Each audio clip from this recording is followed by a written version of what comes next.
Hello, bakers and bakerettes. How are you doing? Hope everybody's having an awesome day, as I am, and as always, I hope everyone is safe. Today, I'm going to show you guys how to clean pork chitterlings. This is part of the New Year's Day meal, dinner, feast that most families prepare. Whether they eat them or not. This is just, as they say, tradition, whether you believe it or not. But a lot of people really don't know how to clean pork chitterlings. They usually take them out of the container and just wash them, and they cook them, and then they're horrible. I'm going to show you how I was taught to clean them, and everyone who I know who cooks them cleans them the same way that I do. I don't use chemicals. I don't put them in bleach, which some people do. That's a no-no. Bleach is a chemical. And once it's on there, you're not getting it off. They soak them in foot tubs overnight. No. You can soak them in water, salt water, and baking soda, and you're going to get the same effect. Both are alkaline, and both will clean them, and then the residue will be washed off because salt is an ionic compound. It will dissociate into the cations and anions, and it interacts with water when it dissociates, and therefore it washes straight down the sink. It's not left on your chitterlings. All right, so let's get started. I bought the 10-pound bucket, as you can see, and then IBP is not a sponsor of this video, but that's the brand that I purchased. And as you know, these are not the pre-cleaned one. So I let them sit overnight in the sink in water, cold water, in the containers that they're purchased in. And then I removed the lid, and as you can see, these have already unthawed. Okay, I'll pull them out so you can.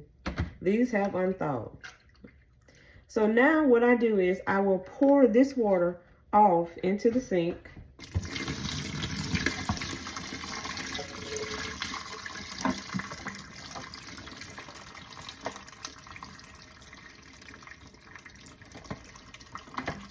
Right? And once I get the water poured off them, I will transfer them from this container to the sink.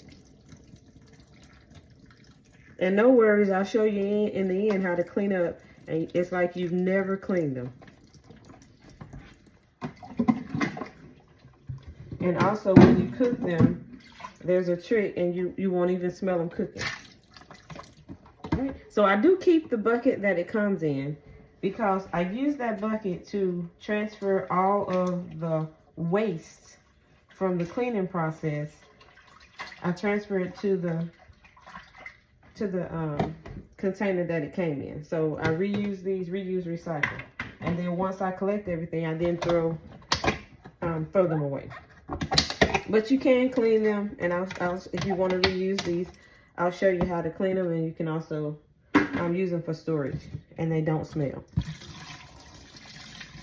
If you want to use them for like nails or screws, you know, little miscellaneous things, hardware. Right. This is the second bucket. Right. And I'm funny. I'm not a big chitlin eater. I may eat 2 or 3, but I'll eat it fried. But I don't eat anybody's.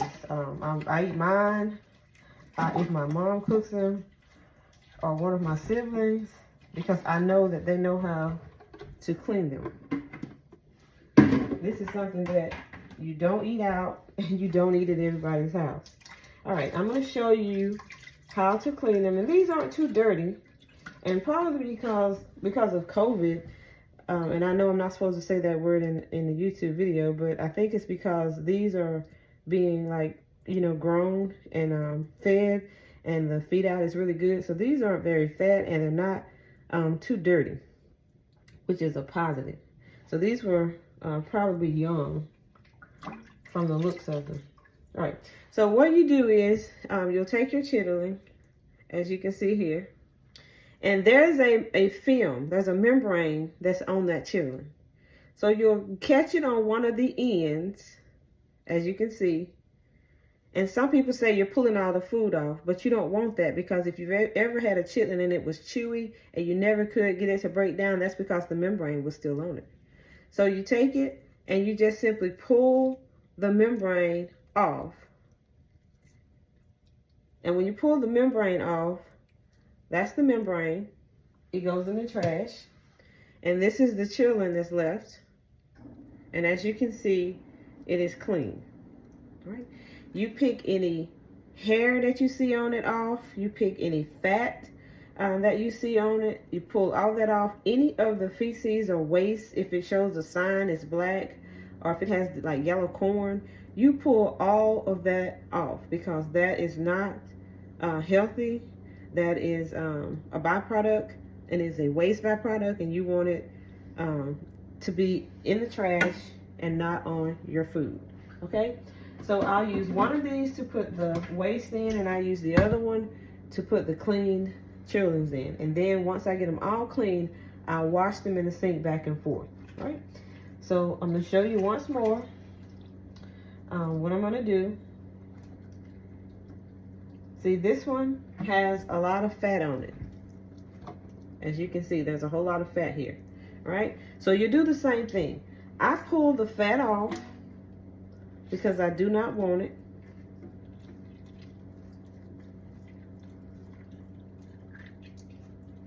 And put it in the waste container. And then this is what I'm saying when I say it looks like it's like hair, or it's feed, or feces. You see, if you have a weak stomach, this isn't for you. And you pull it off. You can wear gloves if you so desire. I can't work well with gloves trying to clean them. I don't feel like they get the adequate cleaning, because the gloves get slippery from all the fat and oils that's on here. So I just clean them by hand. Right? Because when it comes to these, you want them clean. So you pull all of that off, all of the excess fat, anything that you know is not edible. And if you don't know, you'll know after this video. Yep. And then you want to do the same thing. You want to pull that thin membrane off,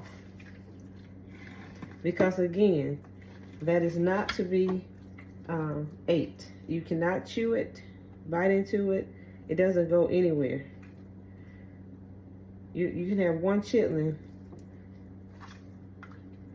trying to chew it up, and it's just sitting there. So, all right, so we pull all that excess fat off, pull the membranes off. We got all the waste off.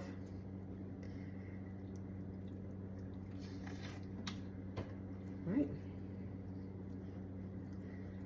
So now we have a clean chitterling. So I've shown you a small one, and I've shown you the larger, more dirtier ones. And there's usually one or two like this that are in each bucket. Of course, you know, they're not going to be perfect, but nothing in life is.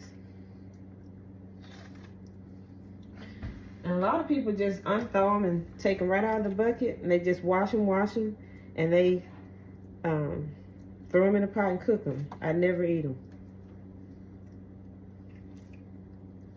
Then they'll be sick for a couple of days and blaming it on everybody else. All right, so that's what it looks like clean. As you can see, there's no feces, there's no hair, there's no fat. Just a perfectly clean chitterling. All right. All right. So there you have it. That's the lesson for today on how to clean them. And I'm gonna finish cleaning these, and I will bring you back when I get ready to do the washing steps, and then I'll show you how I prepare them. Whether you do it that way or not, I'll show you how I prepare them, and how I season them, what I season them with, what all I put in the boiler when they're boiling to help keep the odor down.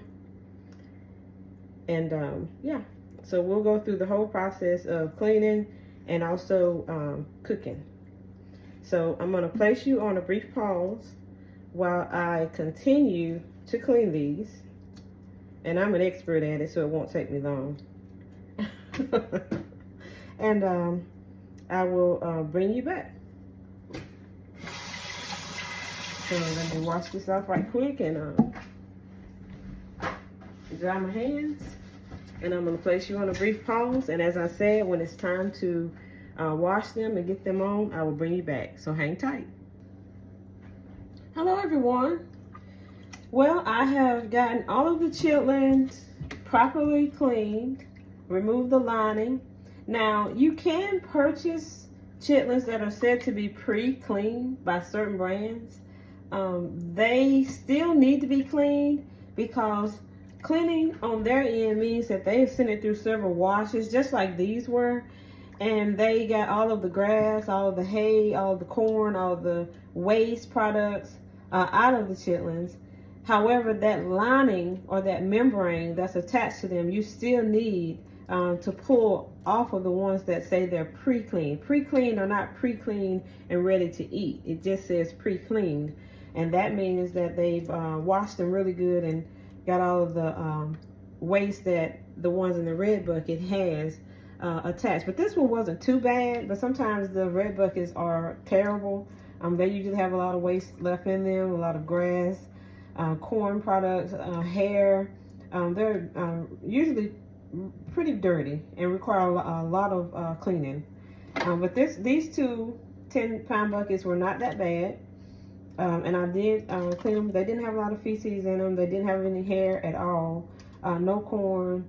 It was just pretty much fat and the linings needing to be removed. All right, so with that being said, I have put some water in this red bucket when I was cleaning them. So these are clean and ready to go into the sink for the wash. Now, what I do is I put the water in the sink. I transfer the chitlins to the sink. And then I'm going to wash them really good. Probably, my number is 5. I usually wash them about 5 times, and that's because my water usually comes out pretty clean.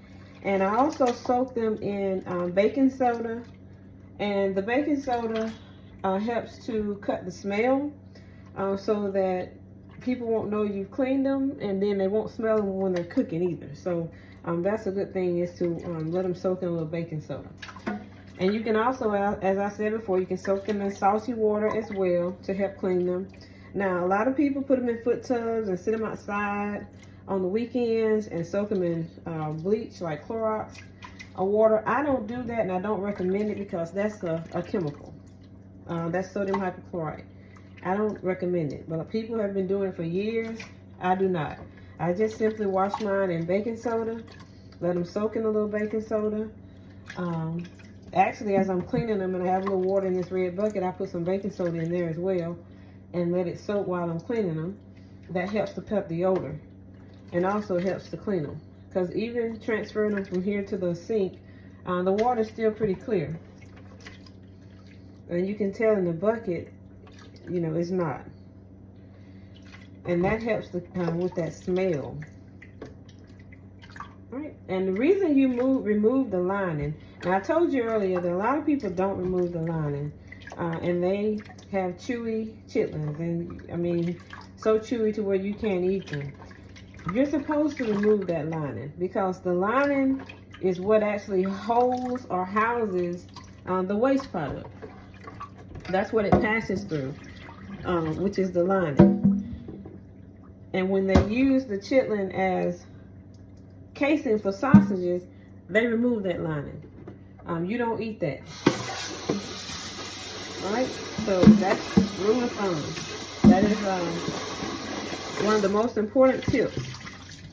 Now, as far as the fat and waste products that were removed from those two 10-pound buckets, this is what I was able to remove. So that's a lot. And I'm just going to pour some of this water off. And I'm going to dispose of this properly. All right, so I'll just sit it here for now, but I'm going to put the top on that one and dispose of it. So now I have the chitlins in the sink, and I'm going to just take some pure baking soda, and I'm just going to sprinkle this in the water. And I just take it and move the chitlins around left to right. I just allow them to soak in this for roughly about 20 to 30 minutes. It depends on the color. These are somewhat white and some are opaque. Sometimes you'll get them, they have some really dark ones in there, and I usually let them soak for about 30 to 40 minutes, just depending. But I'm gonna let these soak for about 30 minutes, I'll say, give or take. And I'm gonna put you on hold while these are soaking, and I'll bring you back when it's time to wash them out. And like I said, my number for washing, I would say is 5. I will wash them 5 times. Some people wash theirs 2, some 3. That's a personal preference on you. But I would say if you need a number, I would go with 5. So I'm gonna put you on a pause, let these soak, and I'll be right back with you, and we'll do the washing and be ready to put these on the stove. Okay, everyone, I have washed the chitlins, and I've washed them 5 times, and I want to show you what they look like. These are the cleaned chitlins. As you can see, they're very white, very clean, and if you pick them up, you will see that they do not have the lining. You can almost see through them. They do not have the lining attached anymore. And as you can see, there's nothing black. There's no grass, no feces. These are the clean chitlins. Now, when you're cleaning chitlins, chitlins have a rough side and they have a smooth side. If you ever clean them, for those of you who love to eat them but you don't know how to clean them, well, this is for you. They have a rough side because there's a skin on one side, and on the opposite side is the lining. So the lining has been removed. Okay, so the sides should feel the same when you've cleaned them. That's how you know they're clean, right? So now that I have washed these and these have soaked in the baking soda, these are ready to be placed in the boiler to cook.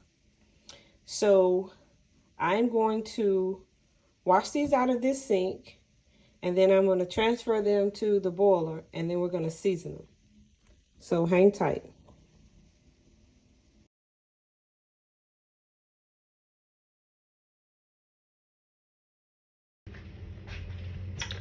Hello, everyone. All right, so I have the chitlins on the stove, and before you add anything to your chitlins, what you need to do is allow them to come to a boil, all right? So these are almost at the boil stage.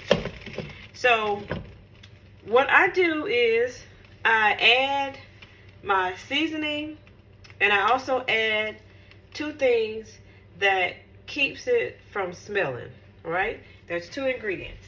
Let me wash my hands.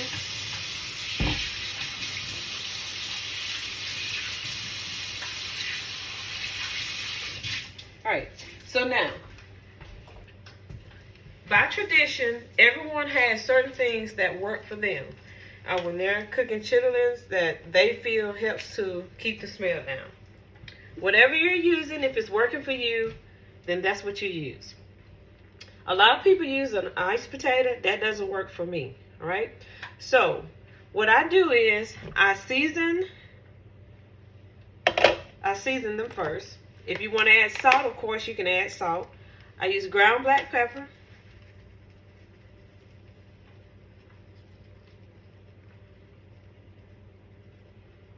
And y'all know we like a lot of black pepper here. I use my garlic and herb seasoning.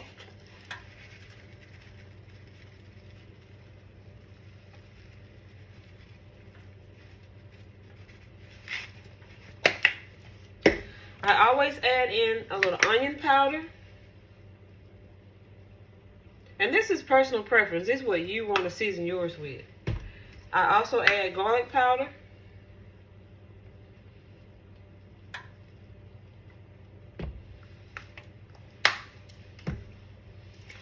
Of course, I add a little white pepper.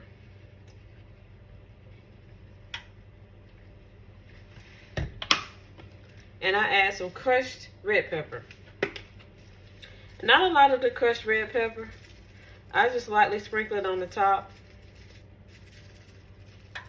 Again, you season to taste. All right, I'm gonna get a spatula right quick. Now, I stir all of these seasonings in. And as you know, these are going to cook down. And I season mine now because you can serve these boiled once they're done. All right? So now, as you can see, the steam is coming off, so they are boiling. So now, once they start to boil, what you want to do is you want to add your first ingredient that keeps it from smelling, which is an onion. I use a whole onion, and you can use a white onion, a yellow onion, purple onion, whichever onion you have, that'll work. I'm using a white one, and I peel it. I just cut the ends off. I don't peel it, chop it up. I just cut the ends off and remove the outer skin, and then I just simply drop it in the middle, right? That's the first ingredient. Now, for every 10 pounds of chitlins, you need to use 4 sprigs of cilantro. Okay, yes, cilantro. Cilantro is a key ingredient to keep your chitlins from smelling when they cook and fumigating your home, your kitchen, right? You can use the whole sprigs, which is what I'm going to use, or you can grind these up and you can make a paste out of it and add it to your chitlin boil, all right? But I'm just going to do and I just combine them, connect them at the end, and I just simply take my spatula, move my chitlins over, and I just simply drop it down on the side. Of course, you know they're going to get tender, all right? But I use a bag tie on the end, and I don't want the bag tie in the bowl. So I just stand it up on the side so that the pot lid kind of holds it up, and I allow my chitlins to cook, right? So now that they have come to a boil, I have seasoned them, and I've also added the 2 ingredients to keep the chitlins from smelling. I will now place the lid on it, but not completely, of course, at an angle, because I'm holding my sprig up on this end, the little bundle, so that they don't sink to the bottom. And these will be allowed to cook on medium heat. So once they boil, you season them, you add your 2 ingredients to keep it from smelling. Then you want to turn your temperature down to what's considered to be a medium heat. So I'm going to put mine on 4 on my stove, 4 and 5, somewhere in there. You know, usually it's medium. So it varies from stove to stove. So whatever your medium heat is, that's what you use. And the time that it usually takes them to boil is usually about 3 to 4 hours. But that's going to vary also because it depends on what's medium heat on your stove. It could take 3 hours, 3.5 hours. It could take 4 hours. It could take 6 hours. Again, it depends on what's deemed as medium heat on the stove that you're using. So keep that in mind. How would you know when the chitlins are done? You would simply remove one, take a fork, and when you touch it with the fork, if it falls open, or you can take the fork and kind of slide it across. If it cuts through it, it's tender, then your chitlins are done, right? So now, with that being said, I'm going to allow these to cook, and while they're cooking, I'm going to place you on a brief pause. I will bring you back once the chitlins are done, and I'll show you what they look like, and then I'll explain how I serve these, and I do it 2 different ways, and yeah, we'll go from there. So hang tight, and I'll be right back with you. Now, one thing that you do want to be mindful of when you're cooking chitlins or anything else that has an odor is that you want to make sure that you turn the fan on your stove. Although I added the onion and the cilantro to help control the odor, and it does work very well, I also turn the vent on, and it pulls up any of the remaining fumes that comes off from the steam. It just pulls it up and out, right? So do be mindful of that. Don't forget to turn that on. It will definitely help control the odor, all right? So place you back on the pause, And I'll bring you back once they're done. Hello everyone. The chitlins are done. They are complete. And you know, once they cook down, you know, you really don't get a whole lot, but they are done. And the way you know they're done, well, let me just show you. You take a fork and you just slice through the chitlin. And they're very tender, and it just cuts through it. Okay? So that lets you know that your chitlins are done. So that completes the chitlin prep, which is the cleaning and the cooking. And so these are ready to be served. I'll allow them to cool, then I will store them, and they'll be ready for tomorrow. Thanks for joining me on this chitterling, clean and cook. If you knew how to clean them, awesome. If you didn't, I hope you learned something. And also, I hope the cilantro was something new to you as when it comes to trying to control the odor so that your house doesn't smell like you're actually cooking the chitlins. All right, so thanks for joining me on this clean and cook, and I will see you guys on the next one.